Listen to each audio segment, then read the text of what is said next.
ଜୟ ଜଗନ୍ନାଥ। ମେଷ ରାଶିର ବନ୍ଧୁଗଣ, ମେଷ ରାଶିର ଜାତକ ଜାତିକା ବୃନ୍ଦ, ଆପଣ ଜାଣିଛନ୍ତି 2026ରେ ଆପଣଙ୍କର କେତେବେଳେ ଭଲ ପିରିୟଡ଼ ଆସିବ କି ଯାହା ବି ମାସିକ ରାଶିଫଳ। କିନ୍ତୁ ଏବେ ଆମେ ଆଲୋଚନା କରିବା କେଉଁ ସମୟରେ ଆପଣଙ୍କର ସତର୍କତା ରହିବା ଦରକାର, କେଉଁ ସମୟ ସବୁଠୁ ଆପଣଙ୍କୁ ଅଧିକ କଷ୍ଟ ଦେବ, ଦୁଃଖ ଦେବ। এই ଜିନିଷଟା ଜାଣିଲେ ଆପଣ ତା'ର ପ୍ରତିକାର କରିବେ। ଅର୍ଥାତ୍ ଆମେ ଏଇଟା ପଜିଟିଭ୍ ୱେରେ ଯଦି ନେବା, ତା'ର ପ୍ରତିକାର କେମିତି କରିବେ ମେଷ ରାଶିର ଜାତକ ଜାତିକା। ଆପଣ ଜାଣିଛନ୍ତି ଆପଣଙ୍କର ଶନି 7.5 ମଧ୍ୟ ଆପଣଙ୍କର ପଡ଼ିଛି ଏବେ। ତ ଏଇ ଯେଉଁ ଶନି, ରାହୁ, କେତୁ ଏବଂ ବୃହସ୍ପତିଙ୍କର ଯେଉଁ ଫଳ ପାଇଁ ଆପଣ ଏଇ ଯେଉଁ ସମୟରେ 2026ର କେଉଁ ସମୟରେ ଆପଣଙ୍କ ପାଇଁ ସବୁଠୁ ଖରାପ ଏବଂ କ'ଣ କଲେ ଆପଣ ପ୍ରତିକାର ମୂଳକ କାର୍ଯ୍ୟ ଯେଉଁଟା ଆପଣଙ୍କୁ ଠିକ୍ ଦିଗରେ ଆପଣଙ୍କ ଜୀବନକୁ ନେଇପାରିବ, ସେଇ କଥା ଆଲୋଚନା କରିବା। ଦେଖନ୍ତୁ, ଶନିଦେବ 12 ଘରେ ଅର୍ଥାତ୍ 12th ହାଉସ୍ରେ ଅଛନ୍ତି। ଆପଣ ଦେଖିବେ ଆପଣଙ୍କର ଅନଏକ୍ସପେକ୍ଟେଡ୍ ଏକ୍ସପେନ୍ସ, ଆପଣଙ୍କର ପଇସା ଅଧିକା ଖର୍ଚ୍ଚ ହୋଇଯିବ, ଆପଣ ଚିନ୍ତାରେ ରହିବେ, ନିଦର ମଧ୍ୟ ପ୍ରୋବ୍ଲେମ୍ ରହିବ, ଗୋଟେ ଯେମିତି ଏକାକୀ ରହିଲା ଭଳିଆ ଆପଣଙ୍କୁ ଲାଗିବ। ଯେହେତୁ ଏଇଟା ହେଉଛି ଆପଣଙ୍କର କ'ଣ କହିଲେ ସବୁଠୁ ପ୍ରୋବ୍ଲେମ୍, ଅର୍ଥାତ୍ ସବୁଠୁ ଡିଫିକଲ୍ଟ ଫେଜ୍ ଶନିଙ୍କର ଏଇଟା। ଆମେ ଯଦି କହିବା ଜାନୁଆରୀରୁ ମାର୍ଚ୍ଚ ମାସ, ଆପଣ ଜାଣିଛନ୍ତି ଆପଣଙ୍କ ସେଥିରେ କ'ଣ ଘଟିଛି। ଆପଣ ଦେଖିବେ ଏପ୍ରିଲ ଆଉ ମେରେ ଆପଣ କନଫ୍ୟୁଜନ୍ ରହିବେ। ରାହୁ ଆଉ କେତୁଙ୍କ ସେତେବେଳେ କ'ଣ ହେବ ନା, ତାଙ୍କର ଯେଉଁ ଆଫେକ୍ଟଟା 6ଠ ଘର, 12 ଘର, 5ମ ଘର, 11 ଘର, ତ ଏଇସବୁ ଜାଗାକୁ ଟ୍ରାନଜିଟ୍ ହେଉଛି। ତ ଆପଣ ଗୋଟେ ଯଦି କାର୍ଯ୍ୟ କରୁଥିବେ, ସେ କାର୍ଯ୍ୟର ଡିସିସନ୍ ନେବା ପାଇଁ ଆପଣଙ୍କ ପାଇଁ ପ୍ରୋବ୍ଲେମ୍ ହେବ। ହଠାତ୍ କି ଆପଣଙ୍କର ଚାକିରି ମଧ୍ୟ ଯାଇପାରେ ଏପ୍ରିଲ ଆଉ ମେରେ। ଆଉ ପ୍ରେମ ସମ୍ପର୍କ ହେଉ କିମ୍ବା ଯେକୌଣସି ପ୍ରୋବ୍ଲେମ୍, ସମ୍ପର୍କ ଜନିତ ପ୍ରୋବ୍ଲେମ୍ ରହିବ ଏଇଟା ଏପ୍ରିଲ ମେରେ। ସ୍ୱାସ୍ଥ୍ୟ ଆପଣଙ୍କର ସେଇ ଟାଇମ୍ରେ ଦେଖିବେ ହଠାତ୍ କି ଭଲ ଥିବ, ହଠାତ୍ କି ଖରାପ ହେଇଯିବ। ଗୋଟେ କଥା ମନେ ରଖନ୍ତୁ, କିଛି ଗୋଟେ ଡିସିସନ୍ ନେବା ପାଇଁ ସେଇ ଟାଇମ୍ରେ ଆପଣ ଏତେ ଭାବନ୍ତୁ ନାହିଁ, ପୁରା ଦୂରେଇ ଯାଆନ୍ତୁ ଏପ୍ରିଲ ମେ ଯାଏ।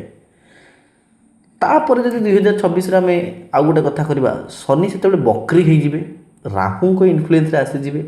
ସବୁଠୁ ଚ୍ୟାଲେଞ୍ଜ, ସବୁଠୁ ଆପଣଙ୍କର ଯଦି କହିବା ପ୍ରୋବ୍ଲେମ୍ ସମୟ ହେଉଛି ସେଇଟା ଅଗଷ୍ଟରୁ ଅକ୍ଟୋବର 2026। ସେତେବେଳେ ଆପଣ ଦେଖିବେ ଆପଣଙ୍କର ଅର୍ଥ କ୍ଷେତ୍ରରେ ବହୁତ ଗୁଡ଼ାକ ପଇସା ଲସ୍ ହେଇଯିବ, ପଇସା ଆପଣଙ୍କର କେଉଁଠି ରହିଯିବ, ବ୍ଲକ୍ ହେଇଯିବ। ଆପଣ କ୍ୟାରିୟରରେ ଦେଖିବେ ଆପଣଙ୍କର ସେତେବେଳେ ପ୍ରୋବ୍ଲେମ୍ ହେଇଯିବ ଏବଂ ଦେଖିବେ ଶତ୍ରୁ ଗୁଡ଼ାକ ସବୁ ଦେଖିବେ ଆପଣଙ୍କର, ଯେହେତୁ ରାହୁଙ୍କର ଇମ୍ପାକ୍ଟ ରହିବ, ଶତ୍ରୁ ଆପଣଙ୍କର ବହୁତ ଆସିଯିବେ। ଆଉ ଆପଣ ଦେଖିବେ ପୁରା ଭାଙ୍ଗି ପଡ଼ିବେ। ଆପଣଙ୍କର ଦେଖିବେ ଆପଣ ସେ ଟାଇମ୍ରେ ହଠାତ୍ କି ଆପଣ ଠିକ୍ଠାକ୍ ଚାଲିଥିଲା, ହଠାତ୍ କି ଆପଣ ଭାଙ୍ଗି ପଡ଼ିବେ। ଏବଂ ଆପଣ ଯଦି ସେଇ ଟାଇମ୍ରେ କିଛି ଗୋଟେ ଡିସିସନ୍ ଆପଣଙ୍କ ମୁଣ୍ଡକୁ ଆସିବ, ଆପଣ ସେଇ ଟାଇମ୍ରେ ବିଲକୁଲ ଡିସିସନ୍ ନିଅନ୍ତୁନି। ନଭେମ୍ବରରୁ ଡିସେମ୍ବର ଯଦି ଆମେ ଗୋଟେ କଥା କହିବା, ଏଇ ଟାଇମ୍ରେ ଟିକେ ସ୍ଲୋ ଧୀରେ ଧୀରେ ରିକଭରି ହେବେ ଆପଣ। ଧୀରେ ଧୀରେ ଆପଣଙ୍କର ଭଲ ରେଜଲ୍ଟ ଆସିବ।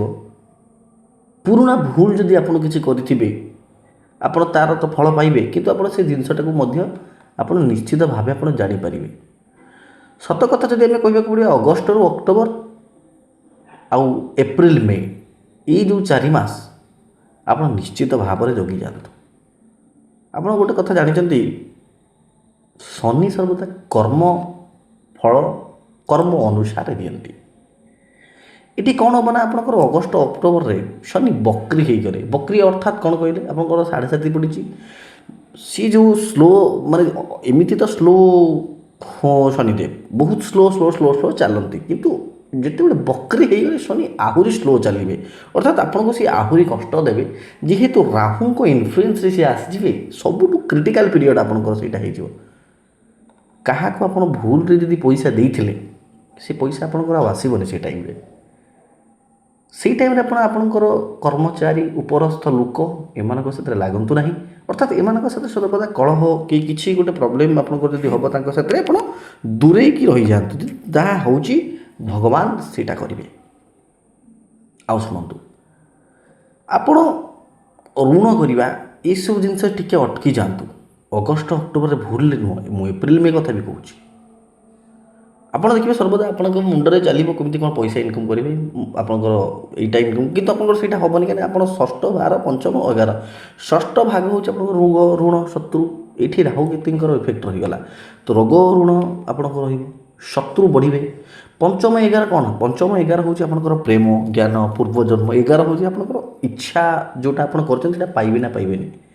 এই ଏପ୍ରିଲ ମେରେ ଏଇସବୁ ଜିନିଷ ଗୁଡ଼ାକ ଯେତେବେଳେ ଏଫେକ୍ଟ ରହିବ ଆପଣଙ୍କର ନା ଏଇସବୁ ଜିନିଷ ଆପଣଙ୍କର ମାଇନସ୍ ହେଇକି ଆସିବ। ଦେଖନ୍ତୁ ମେଷରାଶିର ଜାତକ ଯେତିକା ବୁଦ୍ଧିମାନ ହେଇଥାନ୍ତି, ମଙ୍ଗଳଦେବଙ୍କର ରାଶି, କିନ୍ତୁ ଯେହେତୁ ଗ୍ରହ ଆପଣଙ୍କର 7.5 ଦିନ ତ ପ୍ରୋବ୍ଲେମରେ ଚାଲିଛି ଆପଣଙ୍କର ଜାତକ, ଶନିଦେବ କର୍ମଫଳଦାତା, ନିଶ୍ଚିତ ଭାବରେ ଆପଣଙ୍କୁ ଭୋଗିବାକୁ ପଡ଼ିବ। ବିଦେଶ ଯଦି ଆପଣ ଯାଉଛନ୍ତି ସେଇ ଟାଇମ୍ରେ ଆପଣ ଦେଖିବେ ବିଦେଶରେ ଆପଣଙ୍କର ଇସ୍ୟୁ ଗୋଟେ ହେବ। ଆପଣ ଯଦି ଗୋଟେ ବାହାରକୁ ଯାଇଛନ୍ତି ଆପଣଙ୍କର ସେ ବାହାରେ ଆପଣଙ୍କର ପ୍ରୋବ୍ଲେମ୍ ହେବ। କୌଣସି ଲୋକ ଆପଣଙ୍କୁ ପକାଇ ଦେଇପାରନ୍ତି କୌଣସି ଏକ ପ୍ରୋବ୍ଲେମରେ, ତ ଖରାପ ଲୋକଠାରୁ ଆପଣଙ୍କୁ ଟିକେ ଦୂରେଇକି ରଖିବା ସବୁଠୁ ଭଲ। ବୃହସ୍ପତିଙ୍କର ମଧ୍ୟ ଦୃଷ୍ଟି ରହିବ, କିନ୍ତୁ ଆପଣଙ୍କର ଯେଉଁ ଫେଜ୍ ମୁଁ କଥା କହିଲି ଅଗଷ୍ଟ, ଅକ୍ଟୋବର, ଏପ୍ରିଲ, ମେ, ଜାନୁଆରୀରୁ ମାର୍ଚ୍ଚ ଏତେ ଆପଣଙ୍କର ଭଲ ଯାଇନାହିଁ। ନିଶ୍ଚିତ ଭାବରେ ସେତିକି ସତର୍କ ରୁହନ୍ତୁ। ଓଂ ହନୁମନ୍ତେ ନମ ଏବଂ ହନୁମାନଙ୍କ ଚାଳିଶା ଆପଣ ନିଶ୍ଚିତ ପଢ଼ନ୍ତୁ। ଆଉ ଶନିଦେବଙ୍କୁ ଶନିବାର ଦିନ ତେଲ ଅର୍ପଣ କରନ୍ତୁ। ଯେଉଁମାନଙ୍କର ଦରକାର ନିଡେଡ଼ ଲୋକଙ୍କୁ ଆପଣ କିଛି ସାହାଯ୍ୟ କରନ୍ତୁ। ଏଇସବୁ ଜିନିଷ ଆପଣ ଇଗୋ ଏବଂ ଅହଙ୍କାର, ଗର୍ବ ଏଇସବୁ ଜିନିଷ ଗୁଡ଼ାକ ଆପଣ କରନ୍ତୁ ନାହିଁ। ଅର୍ଥାତ୍ ଏଗୁଡ଼ାକ ସବୁବେଳେ ଲୁଚେଇକି ରଖନ୍ତୁ, ଅର୍ଥାତ୍ ଏଗୁଡ଼ାକ କରନ୍ତୁ ନାହିଁ। ଶୁଣନ୍ତୁ, କୋଟି କୋଟି ଲୋକ ମେଷ ରାଶିର, ସବୁବେଳେ ମୁଁ କହିଛି ଏଇଟା ହେଉଛି ଗୋଚର କୁଣ୍ଡଳୀ, ଫଳିତ କୁଣ୍ଡଳୀ ନୁହଁ।